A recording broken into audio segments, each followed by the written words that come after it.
Je suis très heureux de vous accueillir aujourd'hui à l'enregistrement de cette émission de télévision Les actualités prophétiques où nous allons partager la parole du Seigneur.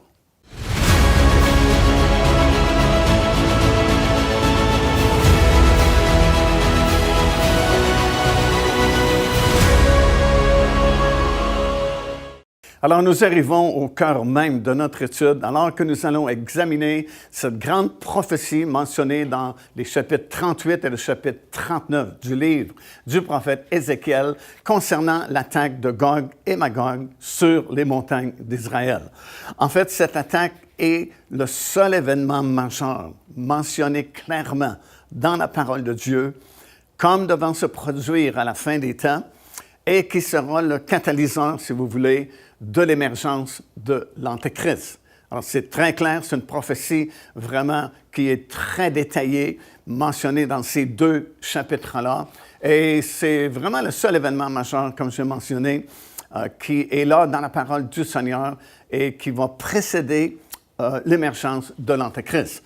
Lorsque cet homme fera son émergence, apparaîtra et confirmera une alliance par une durée de 7 ans, comme nous le lisons dans le livre du prophète Daniel, c'est dans le chapitre 9 et le verset 27, bien, son émergence marquera le début des 7 années de tribulation. Ce qui nous fait croire que c'est impossible, absolument impossible que nous soyons présentement dans cette période de tribulation, comme quelquefois, et même souvent, nous entendons prêcher sur Internet. Certaines personnes nous disent que déjà les sceaux du livre 7 sceaux sont ouverts et que les 4 cavaliers de l'Apocalypse, comme nous les appelons, sont déjà en action et déjà les jugements de Dieu tombent sur cette planète. Bien, c'est totalement impossible parce que tant et aussi longtemps que cet homme ne fera pas son émergence, ne paraîtra pas et ne signera pas cette alliance pour une durée de 7 ans, bien, c'est impossible que cette période débute, parce que c'est très précis, encore une fois. Et nous remarquons, lorsque nous parlons de prophétie de la fin, mentionnée dans la parole du Seigneur, c'est toujours très précis, il y a toujours une grande précision dans les prophéties de la parole de Dieu. Et ça ne fait pas exception. C'est mentionné en années, c'est mentionné en mois et c'est mentionné en jours dans la parole du Seigneur. On parle d'une période de 7 ans exactement. Et dans le livre de l'Apocalypse, on parle du milieu de cette période-là de 7 ans, donc 3 ans et demi, qui est l'équivalent de 1260 jours ou 42 mois à raison de 360 jours par année des années bibliques. Alors, c'est très précis. Et puis, dès l'instant où cet homme fera son apparition, son émergence, il va confirmer une alliance entre Israël et plusieurs pays aux alentours pour une durée justement de 7 ans. Alors, encore une fois, aussi longtemps que cet homme n'a pas confirmé cette alliance, c'est impossible que nous soyons dans cette période des 7 années de tribulation. Conséquemment, cette période est encore à venir. Et avant que cette confirmation ne se produise, ben, il y a encore quelques signes qui doivent s'accomplir. Beaucoup de ces signes qui nous avaient été donnés dans la parole du Seigneur pour nous prévenir justement de la proximité du retour du Seigneur Jésus-Christ sont évidemment accomplis parce que nous sommes rendus à cette période-là qu'on appelle les derniers jours ou la fin des temps. Et bien sûr, la majorité des signes qui nous avaient été donnés sont déjà accomplis. Alors, il ne reste que très peu de signes, mais quand même, il y a encore certains signes, dont cette attaque de Gog et Magog qui doit se produire avant l'émergence de cet homme-là et va servir, comme j'ai mentionné, justement de catalyseur pour provoquer justement différentes choses que je vais vous mentionner. Donc, c'est une prophétie qui est encore à venir, qui n'est pas encore accomplie. Et elle va s'accomplir bientôt parce que, comme j'ai mentionné, la plupart des signes sont accomplis, sont derrière nous. Et c'est une des prophéties qui reste à venir et qui peut s'accomplir bientôt. C'est vraiment majeur. Bien sûr, comme nous savons présentement, il y a une grande tension entre Israël et l'Iran. à cause des installations nucléaires en Iran. Et c'est possible parce qu'on fait souvent référence à cela, on fait mention de cela, la possibilité qu'Israël fasse une frappe préventive sur les installations nucléaires en Iran, qui bien sûr provoquerait beaucoup de tumulte et peut-être provoquerait l'attaque de Gog et Magog sur les montagnes d'Israël. Ça, c'est possible, évidemment, mais reste que l'événement majeur à venir, c'est vraiment l'attaque de Gog et Magog sur les montagnes d'Israël. Cette prophétie, lorsqu'elle s'accomplira, va provoquer l'accomplissement de certaines autres prophéties qui doivent s'accomplir également. Mais elles ne pourront s'accomplir tant et aussi longtemps que l'attaque de Gog et Magog ne se fera pas. Mais dès qu'elle se fera, elle va provoquer l'accomplissement, entre autres, de la formation de ces fameuses 10 nations que Daniel a mentionnées, qui doivent être formées juste avant le retour du Seigneur et surtout avant l'émergence de l'Antéchrist, car comme nous l'avons étudié précédemment, l'Antéchrist, dans les prophéties données dans le livre de Daniel, il est symbolisé par cette petite corne qui sort des 10 cornes. Et on expliquait que les 10 cornes, c'était la même chose que les 10 orteils sur la statue du songe que Nabuchodonosor avait vu, cette immense statue qui se terminait par les 10 doigts de pied, les 10 orteils.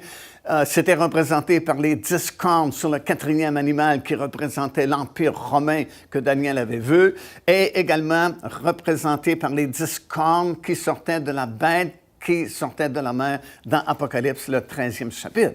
Alors, il faut que quelque chose qui provoque la coalition, la formation de ces 10 nations, et c'est l'attaque de Gog et Magog qui fera cela. Dès que ce sera formé, l'Antéchrist pourra émerger, parce que les 10 nations doivent être formées, puisque l'Antéchrist va émerger du milieu de ces 10 nations-là. Et ce sera suivi, bien sûr, de l'enlèvement de l'Église, les jugements de Dieu qui commenceront à tomber sur cette planète, tels qu'ils sont décrits dans le livre de l'Apocalypse, à compter du 6e chapitre, jusque vers la fin du livre. Ensuite, bien sûr, ce sera le retour du Seigneur Jésus-Christ avec tous ses rachetés sur la terre. Et finalement, il établira lui-même son royaume sur toute la terre et il régnera éternellement avec tous ses rachetés, avec tous les appelés et tous les élus. Alors, comme j'ai mentionné, cette attaque de Gog et Magog pourrait être précédée par une frappe préventive d'Israël sur les installations nucléaires en Iran, parce que ces installations représentent évidemment une grande menace pour Israël, et ça pourrait provoquer la venue de Gog et Magog. Mais également, il y a une autre possibilité qui a été enseignée depuis quelques années maintenant, qui dit ceci, il y aura une guerre avant la guerre de Gog et Magog, parce qu'il y en a une qui est décrite dans le psaume 83, et ce sont des nations autour d'Israël et non pas des nations éloignées, loin d'Israël, comme c'est mentionné dans Ézéchiel 38, qui devraient se produire avant l'attaque de Gog et Magog. Alors, j'aimerais qu'on puisse prendre quelques minutes et puis examiner cette semblante possibilité d'une guerre avant la guerre de Gog et Magog, celle décrite dans le psaume 83. Alors, lisons quelques versets de ce psaume-là. Ça dit ceci, « Cantique, psaume d'Asaph. Ô Dieu, ne reste pas dans le silence, ne te tais pas, et ne te repose pas, ô Dieu. Car voici, tes ennemis s'agitent. Ceux qui te haïssent lèvent la tête. Ils forment contre ton peuple des projets pleins de ruses et ils délibèrent contre ceux que tu protèges. Venez, disent-ils, exterminons-les du milieu des nations et qu'on ne se souvienne plus du nom d'Israël. Ils se concertent tous d'un même cœur et ils font une alliance contre toi. Les tentes d'Édom, les Ismaélites, Moab, Eliagarnésiens, Guébal, Ammon, Amalek, les Philistins et avec les habitants de Tyr, l'Assyrie se joint aussi à eux. Elle prête son bras aux enfants de Lot. Traite-les comme Madian, comme Sisera, comme Jabin au torrent de Kisson. Ils ont été détruits à Endor. Ils sont devenus du fumier pour la terre, traitent leurs chefs comme Oreb et Zeb et tous leurs princes comme Zébek et Salmuna, car ils disent, emparons-nous des demeures de l'Éternel. Mon Dieu rend-les semblables au tourbillon, aux chaumes qui emportent le vent, au feu qui brûle la forêt, à la flamme qui embrase les montagnes. Poursuis-les ainsi de ta tempête et fais-les trembler par ton ouragan. Couvre leurs faces d'ignominie, afin qu'ils cherchent ton nom, ô Éternel. Qu'ils soient confus et épouvantés pour toujours, qu'ils soient honteux et qu'ils périssent. Qu'ils sachent que toi seul, dont le nom est l'Éternel, tu es le Très-Haut sur toute la terre. La grande question est de savoir, est-ce que ce texte-là que nous venons de lire dans le psaume 83 est une simple prière ou est-ce une prophétie qui doit s'accomplir bientôt? C'est vraiment difficile à savoir parce que c'est moins détaillé, moins précis que la prophétie d'Ézéchiel, chapitre 38 et 39, concernant la bataille de Gog et Magog sur les montagnes d'Israël. Et l'enseignement qui a fait surface il y a quelque temps sur Internet et ailleurs aussi, évidemment, il y a eu certains enseignements et enseignants qui ont enseigné que cette attaque doit avoir lieu avant l'attaque de Gog et Magog. Voici ce qu'ils disent. Premièrement, disent-ils, ce texte parle d'une confédération de nations arabes qui sont situées autour d'Israël, aux alentours d'Israël, et qui feront une attaque sur Israël et que la forte armée israélienne va vaincre ces nations-là, finalement va posséder leurs terres, leur territoire et leurs richesses. Et cette victoire-là permettra à Israël d'être en sécurité vraiment parce qu'ils auront détruit tous leurs ennemis immédiats qui sont mentionnés dans ce psaume 83. Alors, disent-ils, la bataille de Gog et Magog pourra avoir lieu parce que dans Ézéchiel chapitre 38, il est dit que cette grande coalition de nations qui formera cette grande armée qui va descendre sur les montagnes d'Israël pour accomplir cette prophétie, ben, ils vont venir contre un peuple qui vit tranquille, qui vit à l'aise, qui n'a pas de murs ni de murailles dans leur ville et village.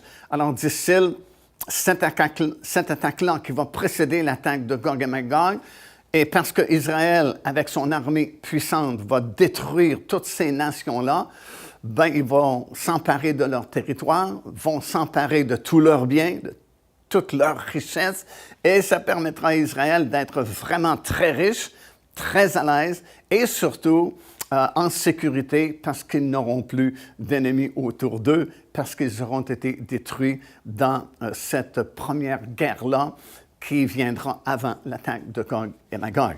Alors, c'est ce que nous entendons prêcher depuis quelque temps, et il y a beaucoup de gens qui croient justement à cette théorie-là, que cette attaque se fera avant celle de Gog et Magog.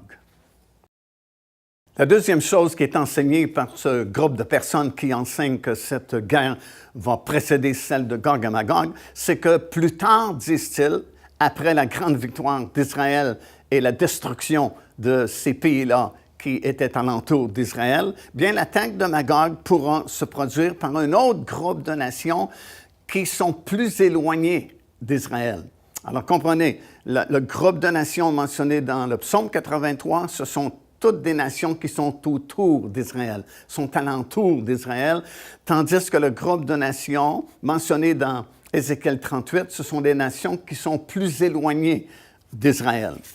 Le fait que le nom des nations qui sont proches d'Israël ne sont pas mentionnés dans Ézéchiel 38 ne prouve pas évidemment que certaines personnes ou certains groupes parmi ces nations-là ne participeront pas à l'attaque de Gog et Magog, puisque non seulement y a-t-il des noms de pays mentionnés dans l'attaque de Gog et Magog, mais à plusieurs reprises, on mentionne « et de nombreux autres peuples ». Une grande multitude de gens vont se joindre à l'attaque de Gog et Magog. Alors, il est possible que certains groupes parmi ces nations aux alentours d'Israël puissent faire partie également de l'attaque de Gog et Magog. Et le troisième point qui est soulevé par ceux qui enseignent que s'il y aura une guerre avant Gog et Magog, la guerre de Psaume 83, c'est que cette première attaque, disent-ils, avant celle de Gog et Magog, est nécessaire parce que présentement, Israël ne remplit pas toutes les conditions mentionnées dans Ézéchiel 38. Comme par exemple, il est dit dans ces chapitres-là d'Ézéchiel qu'au moment de l'attaque de Gog et Magog, Israël sera en sécurité, sera calme, sera tranquille. Et présentement, disent-ils, ce n'est pas la situation. Alors, on va examiner plus attentivement ces arguments-là et déterminer si oui ou non cette guerre aura lieu ou pourrait avoir lieu, ou si c'est simplement une prière que le prophète Asaph a écrite dans le psaume 83. Alors, j'ai cherché assez longtemps pour savoir si c'était justement tout simplement une prière, le psaume 83, ou si vraiment ça décrivait une attaque qui devait se produire avant celle de Gog et Magog. Et si nous scrutons attentivement les versets qui sont mentionnés dans le psaume 83 et ailleurs aussi, on se rend compte que, bien sûr, premièrement, c'est une prière, et deuxièmement, c'est effectivement une prophétie. Mais la grande question est de savoir, est-ce que c'est une prophétie qui a déjà été accomplie, ou est-ce que c'est une prophétie qui doit s'accomplir bientôt? Ou ce qu'on voudrait savoir, c'est quand est-ce que cette prophétie va s'accomplir, puisque c'est également une prophétie. C'est une prière et c'est une prophétie. Alors, examinons en détail ce psaume-là, car il est quand même très important. Déjà, au tout début, dans le premier verset, ça dit « Cantique, psaume d'Asaph ». Alors, premièrement, nous sommes surpris parce que la plupart des psaumes ont été écrits par David. Et la plupart des psaumes ont été écrits à la tente de David, comme nous allons voir un peu plus tard. La tente de David, c'était vraiment une brèche prophétique qui s'est produite à l'époque de David, alors qu'il a tout simplement récupéré l'Arche de l'Alliance et puis l'a ramené sur le sommet de la montagne de Sion, a placé une tente au-dessus de cette arche-là et a demandé au peuple de venir louer, adorer le Seigneur en toute liberté. Et c'est surprenant, déjà, par le premier verset, que nous réalisons que ce psaume-là n'a pas été écrit par David, mais il a été écrit par Asaph. En fait, Asaph, au total, il a écrit 12 psaumes. Il a écrit le psaume 50 et les psaumes 73 jusqu'à 83, pour un total de 12 psaumes. Mais aussi, non seulement était-il un écrivain, parce qu'il a écrit ce psaume-là, mais dans 1er Chronique, le 15e chapitre et le verset 17, nous apprenons que Asaph était le fils du Lévite Béréchia et qu'il était en charge de la louange à la tente de David. C'est lui qui était en charge de louer et de faire louer le peuple à la tente de David. Dans 1er Chronique, le 16e chapitre, verset 7, nous lisons ceci. « Ce fut en ce jour que David chargea pour la première fois Asaph et ses frères de célébrer des louanges à l'Éternel. » Et non seulement était-il en charge de la louange, donc c'était un adorateur à la tente de David, mais également c'était un prophète. Dans 2e Chronique, chapitre 29 et le verset 30, nous lisons ceci. « Puis le roi Ézéchias et ses chefs dirent aux Lévites de célébrer l'Éternel avec les paroles de David et du prophète Asaph. » Oh, non seulement c'est un psalmiste, mais c'est un prophète avec les paroles de David et du prophète Asaph. Et ils célébrèrent avec des transports de joie et ils s'inclinèrent et ils se prosternèrent. Alors, cette période vraiment était très, très importante dans l'histoire du peuple juif, puisque c'était une grande brèche prophétique que David a créée vraiment lorsqu'il a ramené l'Arche de l'Alliance à Sion. sur le sommet de la montagne de Sion, a placé une tente tout simplement au-dessus de cet arche-là. Et ça dit que c'est pour la première fois qu'on a commencé à louer l'Éternel de façon libre et de l'adorer. Et c'était symbolique de la grande liberté que nous aurions en Jésus-Christ. Cette brèche prophétique a été vraiment créée par David lorsqu'il a ramené l'arche de l'Alliance sur le sommet de la montagne de Sion. C'était tellement important que beaucoup d'années plus tard, l'apôtre Jacques à Jérusalem, lors du premier concile, pour régler le premier problème majeur qui est survenu dans la nouvelle Église qui avait été fondée, a utilisé cette brèche prophétique pour répondre de façon définitive aux questions qui étaient posées à l'époque. Alors, lorsque nous étions en Israël, il y a quelque temps passé, nous avons filmé quelques segments justement concernant la tente de David, et puis j'aimerais que vous puissiez regarder ces segments vidéo. Nous sommes la génération de la restauration de la tente de David. Et nous lisons dans le livre des Actes des Apôtres, dans le 15e chapitre, comment à l'époque de l'Église primitive, il y a eu cette grande discussion au sujet de la loi et de la grâce. Est-ce qu'on doit être sauvé par la grâce seulement ou une combinaison de la grâce et de la loi? Et Paul s'est senti obligé de monter jusqu'à Jérusalem pour discuter de cette importante question. Et Jean, qui était l'apôtre de l'Église de Jérusalem, a vraiment tranché cette question en se référant à une prophétie d'Amos dans l'Ancien Testament qui affirmait que dans les derniers jours, Dieu allait restaurer, relever de sa chute la tente de David. Pour eux, à l'époque, ils comprenaient très bien la signification de la tente de David. Puisqu'il y a eu cette brèche prophétique à l'époque de David, justement, on a parlé de Silo, on a parlé du tabernacle qui avait été fixé là-bas à Silo et comment le jugement de Dieu était tombé sur le sacerdoce et sur le tabernacle lui-même. Et Dieu a décidé de déménager vraiment, sa présence ne serait plus manifestée. Et à l'époque, David a récupéré l'Arche de l'Alliance pour la transporter jusqu'à la montagne de Sion. Et c'était une ère nouvelle de liberté, de louange et de fraternité devant l'Arche de l'Alliance.